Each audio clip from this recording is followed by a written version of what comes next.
Hello everyone. In this video, we will learn to determine the full and the condensed electron configuration of an atom by application of various principles such as Pauli's exclusion principle, Hund's rule, and the Aufbau principle. To correlate any electron in an atom with a set of 4 quantum numbers. Now, what does electron configuration means? The electron configuration describes how the electrons of an atom are filled into its atomic orbitals. We learned earlier that each atom consists of a number of orbitals in which the probability of finding electrons is maximum. We also know that each atom consists a certain number of electrons which is equal to its atomic number. What we are going to do now is fill the electrons in an atom into various orbitals, and we call this electronic configuration of an atom. We follow certain rules when we fill the electrons into orbitals. The following are those rules. 1. Aufbau principle, 2. Pauli's exclusion principle, and 3. Hund's rule. In the next few slides, we are going to study what each of these principles or rules mean. First, let us discuss what Aufbau principle means. The word Aufbau means building up in German. According to the Aufbau principle, in the ground state of an atom, electrons are filled into the orbitals in the order of their increasing energies. That is, we first place the electrons in the lowest energy orbitals that are available and then move to the higher energy orbitals only after the lowest energy orbitals are completely filled. The energy of the resulting configuration will be the lowest energy state possible. This lowest energy configuration is called the ground state electronic configuration. For a multi-electron atom or ion, the following is the order of the orbitals with increasing energy. The 1s orbital is the lowest of all orbitals in terms of energy, followed by 2s, then a set of 3 orbitals called 2p, followed by 3s, then 3p orbitals, followed by 4s, then 3d, 4p, 5s, and 4d orbitals. This order of the orbitals with increasing energy can be remembered using the following trick. First, we write down the list of all the orbitals present within a shell, starting with shell number 1. In the first shell, we only have one s orbital. In the second shell, we have 2s and 2p orbitals. The third shell contains 3s, 3p, and 3d orbitals. The fourth shell, 4s, 4p, 4d, and 4f orbitals. The fifth shell contains 5s, 5p, 5d, 5f, and 5g orbitals. But we will never use the 5g orbitals even if we have to write the electronic configuration of an atom with the highest atomic number known.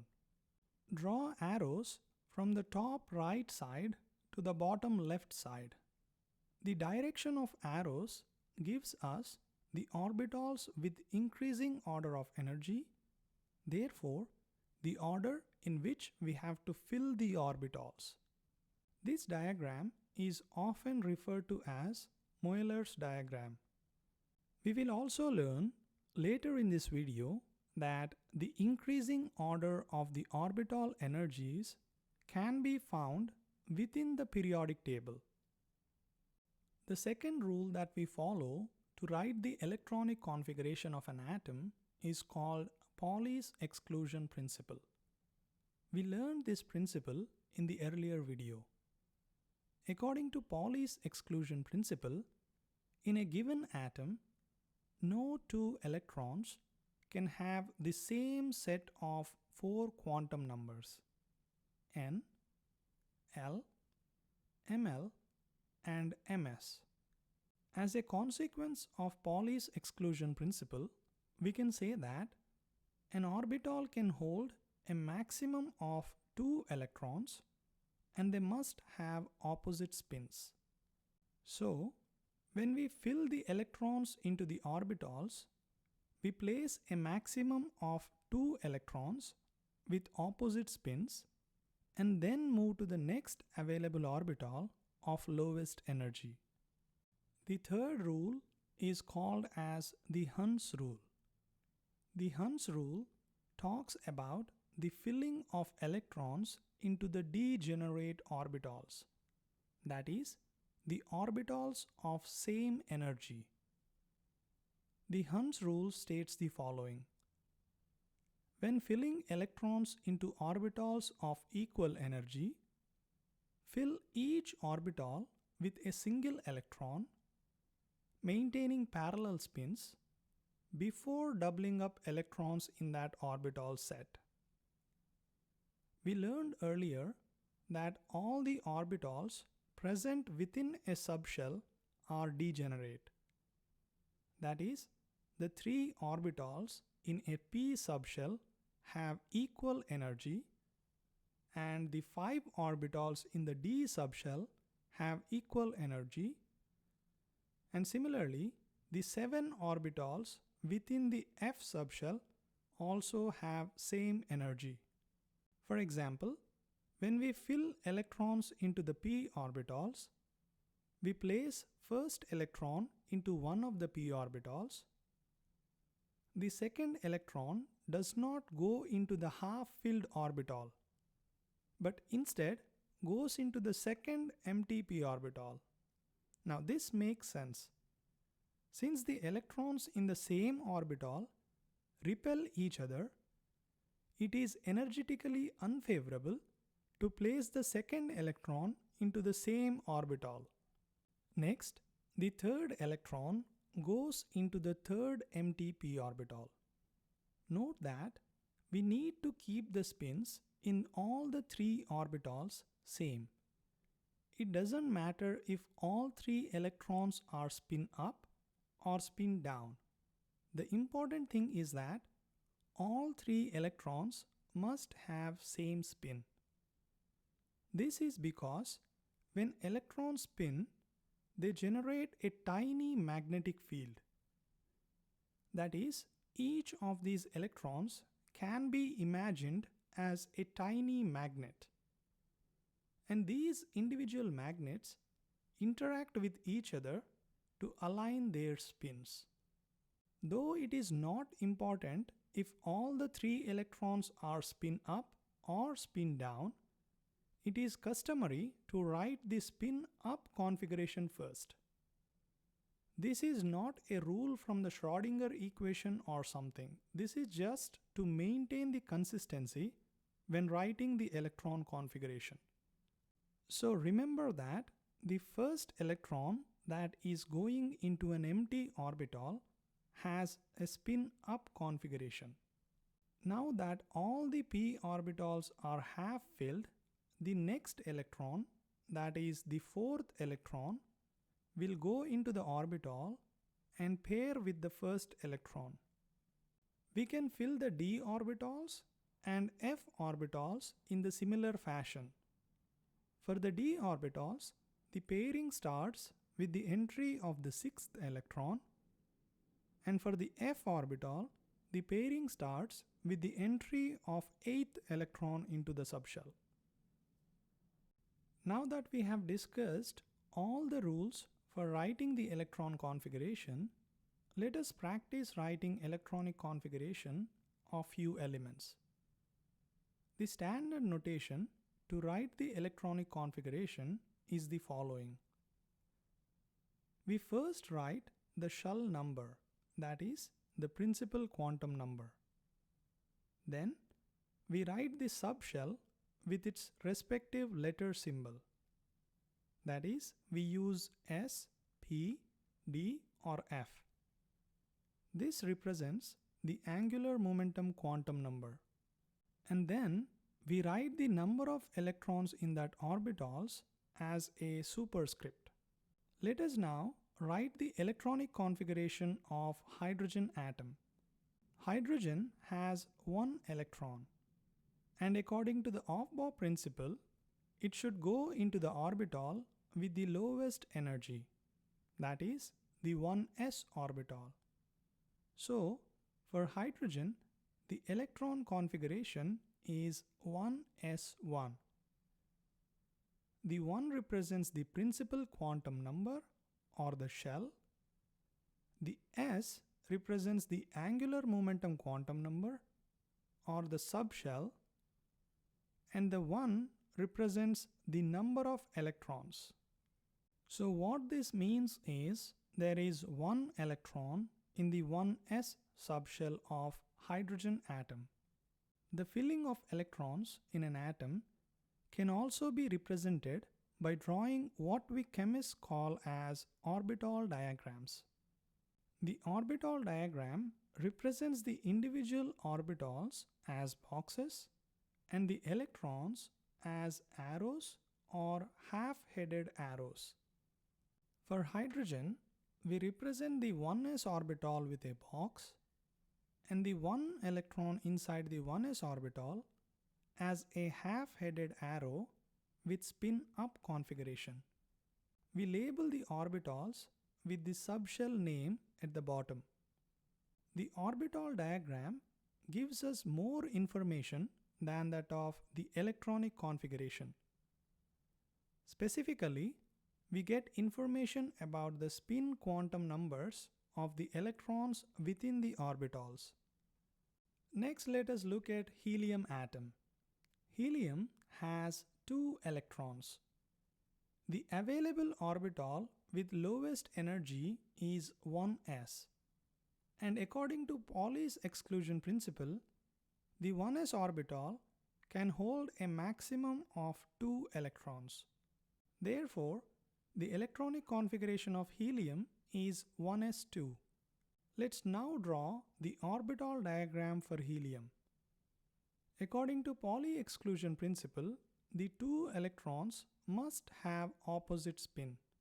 As it is customary, the first electron goes in the spin-up configuration and it has a spin quantum number of +½ and the second electron goes in the spin-down configuration with a spin quantum number of -½ The next element in the periodic table is lithium. Lithium has 3 electrons. The first 2 electrons go into the 1s orbital, making it 1s2. And according to the Pauli's exclusion principle, the third electron cannot be placed in the 1s orbital because it already has 2 electrons. So, according to the Aufbau principle, the third electron should be placed in the available orbital of next lowest energy. We already used the 1s orbital. The orbital with the next lowest energy is 2s. So we place the remaining 1 electron in the 2s. Therefore, the electronic configuration of lithium becomes 1s2 and 2s1. The orbital diagram for lithium atom looks like the following. 2 electrons with opposite spin go into 1s and 1 electron with spin up goes into the 2s orbital. Next, let us look at carbon atom. Carbon has 6 electrons. We can place 2 electrons in the 1s and 2 more electrons in the 2s. We still need to fill 2 more electrons. The available orbital with the next lowest energy is 2p. and the 2p subshell has 3 orbitals. Therefore, it can hold a maximum of 6 electrons. We place the remaining 2 electrons into the 2p orbitals. So the electronic configuration is 1s2, 2s2 and 2p2. Now let us write down the orbital diagram for the carbon atom. We place 2 electrons with opposite spins in 1s, 2 electrons with opposite spins in the 2s orbital. The 2p subshell has 3 orbitals, and these are degenerate, that is, they have same energy. And when we fill the electrons into the degenerate orbitals, we follow Hund's rule. So we first place 1 electron each in all the orbitals with parallel spins and start pairing the electrons only after all the orbitals are half filled. Let us follow this rule now. So the first electron goes into the first orbital with spin up configuration, and the second electron goes into the next orbital with the same spin. This is the orbital diagram of carbon atom. The single electrons in an orbital are usually referred to as unpaired electrons. Therefore, we can say that carbon atom has 2 unpaired electrons in its ground state. Next, let us write the electronic configuration of oxygen atom. Oxygen atom has 8 electrons. We can place 2 electrons in 1s, 2 more electrons in 2s. We still have 4 more electrons left. The available orbital with the next lowest energy is 2p, and 2p can hold a maximum of 6 electrons. So we can place the remaining 4 electrons into 2p. The electronic configuration of oxygen becomes 1s2, 2s2 and 2p4. Let's now write the orbital diagram for carbon atom. We place 2 electrons with opposite spins in 1s and 2 electrons with opposite spins in 2s.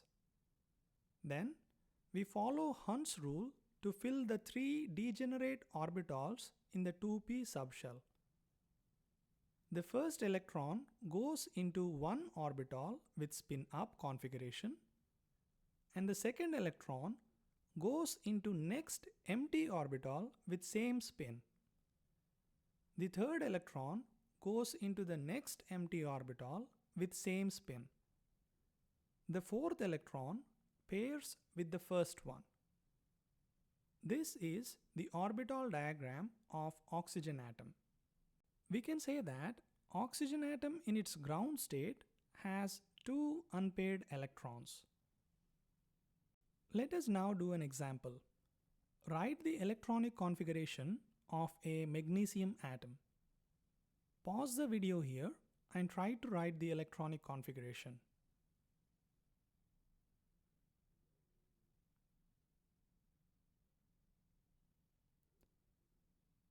Magnesium has 12 electrons. We can place 2 electrons in 1s and 2 more electrons in 2s. We still have 12 minus 4, that is 8 electrons to fill. The available orbital with next lowest energy is 2p, and 2p can hold a maximum of 6 electrons. If we place those 6 electrons, we still have 2 more electrons left. The next orbital is 3s, which can hold a maximum of 2 electrons. So we place the remaining 2 electrons in the 3s orbital. The electronic configuration of magnesium is 1s2, 2s2, 2p6 and 3s2. This electronic configuration is long, and as we keep going to elements with higher atomic number, the electronic configuration keeps getting longer. Therefore, chemists write this electronic configuration in an abbreviated form by using the noble gas that precedes the element. For example, the noble gas that precedes magnesium is neon with atomic number 10. The electronic configuration of neon is 1s2, 2s2 and 2p6. So what we do is we replace this part of magnesium's electronic configuration with neon and write the abbreviated form of electronic configuration as neon 3s2, where neon is the noble gas that precedes magnesium and it is placed inside a parenthesis. And what it represents is the electronic configuration of neon, namely 1s2, 2s2 and 2p6. The abbreviated electronic configuration is also referred to as condensed electronic configuration or shorthand electronic configuration. Let us now define few terms. The outermost shell of an atom, that is, the shell with the highest n value, is called as the valence shell, and the electrons in the valence shell are referred to as valence electrons. Now, valence electrons are very important for chemists, as the chemical properties of an element almost entirely depends on its valence electrons. Now, the reason is the valence electrons are the ones that are involved in chemical bonding. The electrons in the inner shells are referred to as core electrons or inner electrons. In case of magnesium, the third shell is the valence shell, and magnesium atom has 2 electrons in the valence shell. Therefore, we say magnesium has 2 valence electrons and 10 core electrons. Let us now write the electronic configuration of few more elements. Pause the video here and write the electronic configurations of all the elements below. For the elements from lithium to argon, write the abbreviated electronic configuration.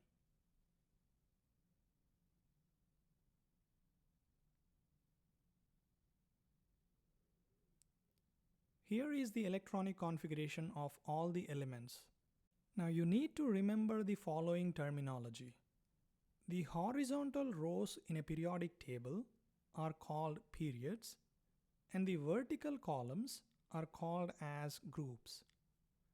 If we look carefully, we notice that the elements in the same group have same valence electronic configuration.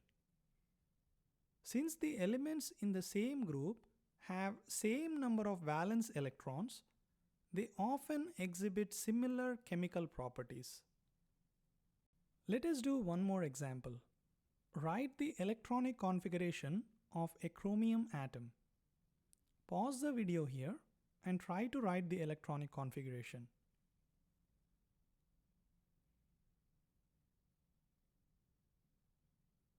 Chromium has 24 electrons. We can place 2 electrons in 1s and 2 electrons in 2s and 6 electrons in 2p. We used up 10 electrons and we still have 14 electrons to fill. The next orbital is 3s and it can hold 2 electrons, that is 3s2. The next orbital is 3p, which can hold 6 electrons in it, 3p6. The next orbital is 4s and we can place 2 electrons in it. There are 4 more electrons left and the next orbital is 3d. Now 3d can hold a maximum of 10 electrons, but we have only 4 electrons left.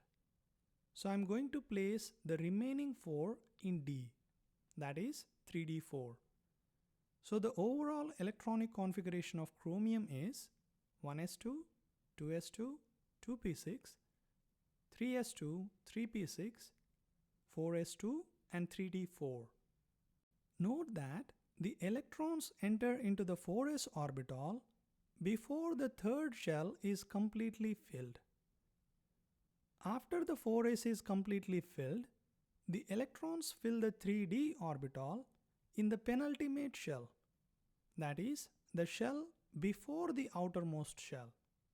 So this represents the expected electronic configuration of chromium.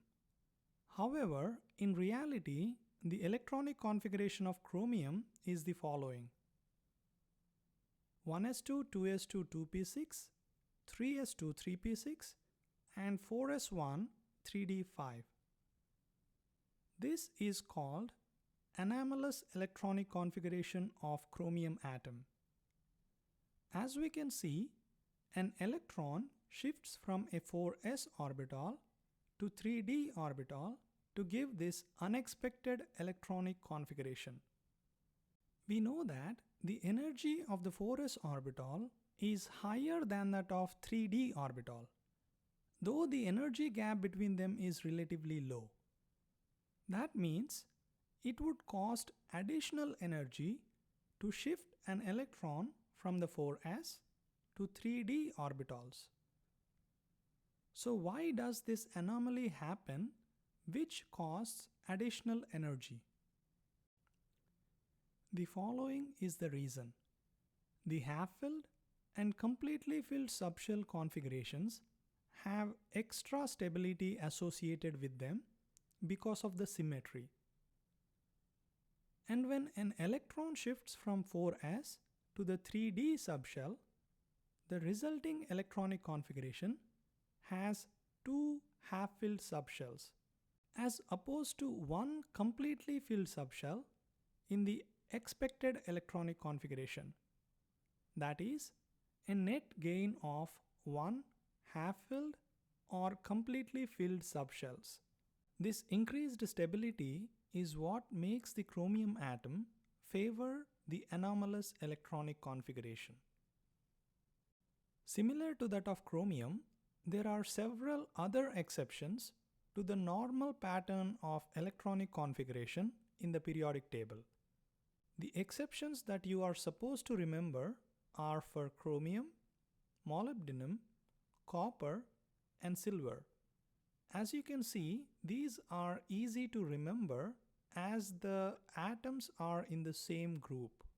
All these atoms gain an extra half-filled or completely filled subshell when an electron shifts from a lower energy orbital to a higher energy orbital, therefore favoring the anomalous electronic configuration. As we discussed earlier, we can write the electronic configuration of any element from the periodic table without requiring the Euler diagram. The periodic table is arranged in a way which makes it possible to know the orbital's order of increasing energy. The period number, that is, the horizontal rows in the periodic table, indicates the value of principal quantum number. The group number of the main group elements represents the number of electrons present in the outermost shell. The periodic table can be divided into 4 parts based on which orbitals the final electron in an atom is entering into. The first 2 groups are called as S block, in which the electron enters into s orbital. The last 6 groups are called p block elements, in which the electrons in these atoms enter into p orbital.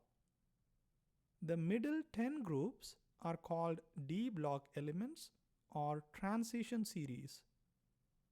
In these atoms, the electrons enter into the d orbital.